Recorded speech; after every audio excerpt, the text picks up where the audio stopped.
Shalom saudara-saudara sekalian yang kasih Tuhan, bersyukur kepada Tuhan untuk hari baru yang masih Ia sediakan bagi kita.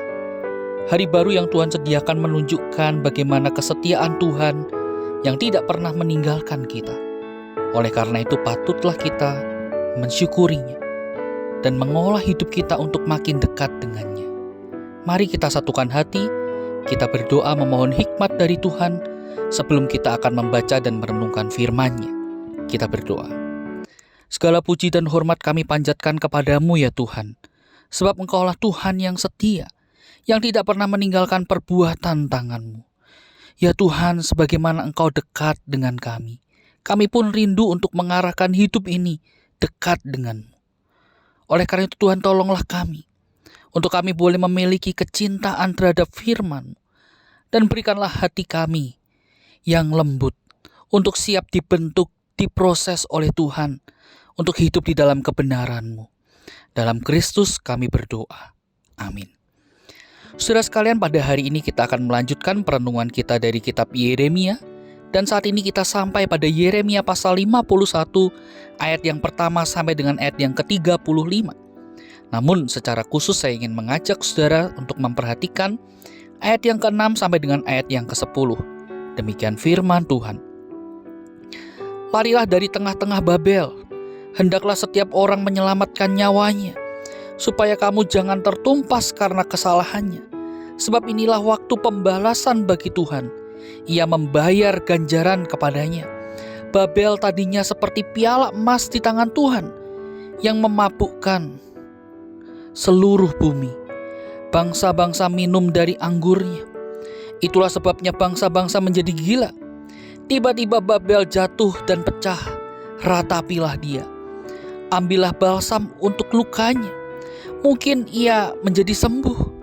Kami tadinya mau menyembuhkan Babel, tetapi ia tidak dapat disembuhkan. Tinggalkanlah dia. Marilah kita pulang masing-masing ke negerinya. Sungguh, penghukumannya sudah sampai ke langit, sudah menjangkau awan-awan. Tuhan telah membuat segala kebenaran kita menjadi nyata. Marilah kita ceritakan di Sion perbuatan Tuhan Allah kita. Sampai di sini kita membaca firman Tuhan. Saudara sekalian kasih Tuhan, Tuhan memakai Babel untuk menyatakan kedaulatannya atas bangsa-bangsa. Babel menjadi alat Allah agar bangsa-bangsa termasuk Yehuda meminum cawan murka Allah. Saudara, kita bisa melihatnya di dalam pasal 25 ayat 1 sampai 36. Dan dalam perikop ini saudara, Yeremia menggunakan ilustrasi yang menarik, yang digunakan untuk menjelaskan Babel sebagai alat di tangan Allah, yaitu sebagai palu godam Allah untuk menghukum bangsa-bangsa. Namun saudara, di sini kita juga melihat pada akhirnya, karena kejahatan Babel itu sendiri, Allah melawan Babel dan Allah akan menghancurkan Babel. Nah saudara, paling tidak ada 3 kesalahan bangsa Babel yang dicatat oleh Nabi Yeremia. Yang pertama saudara, tentu saja adalah karena ketidakpercayaan bangsa Babel terhadap Allah Israel, Allah yang sejati itu, di mana mereka lebih memilih untuk percaya kepada dewa-dewi sesembahan mereka. Yang kedua saudara, kejahatan bangsa Babel terhadap umat pilihan Allah. Saudara, kalau kita melihat di ayat yang ke-11, kita akan melihat bagaimana bangsa Babel ketika mereka menghancurkan kerajaan Yehuda, mereka juga turut menghancurkan bait Allah dan merampas isinya. Dan yang ketiga saudara, yaitu adalah kesombongan bangsa Babel, di mana mereka menganggap bahwa mereka adalah bangsa yang paling kuat di muka bumi dan tidak mungkin akan terkalahkan oleh siapapun. Sudah melihat hal ini, Allah Israel, Allah sejati itu, kemudian menubuatkan bahwa di kemudian hari bangsa Babel akan dihancurkan, sehingga saudara, umat Tuhan dapat berkata dengan lega bahwa walau Babel telah menghancurkan mereka, pada gilirannya Babel akan dihancurkan oleh Allah. Nah saudara, di sini Tuhan ingin memperlihatkan, yang pertama saudara, meskipun pertahanan Babel begitu luar biasa hebat, Babel tidak akan sanggup melindungi dirinya sendiri terhadap musuh-musuhnya, sebagaimana yang Tuhan telah nubuatkan. Dan saudara, yang kedua, meskipun Babel membangun kota-kota yang luar biasa megah, semuanya akan menjadi sia-sia. Sebab apa? Sebab mereka tengah melawan Allah yang sejati itu. Saudara, melalui hal ini kita bisa menarik 3 pelajaran bagi kehidupan kita. Yang pertama, saudara, kita diingatkan bagaimana Tuhan itu berdaulat atas seluruh peristiwa yang terjadi di dalam dunia ini. Secara khusus juga di dalam kehidupan kita.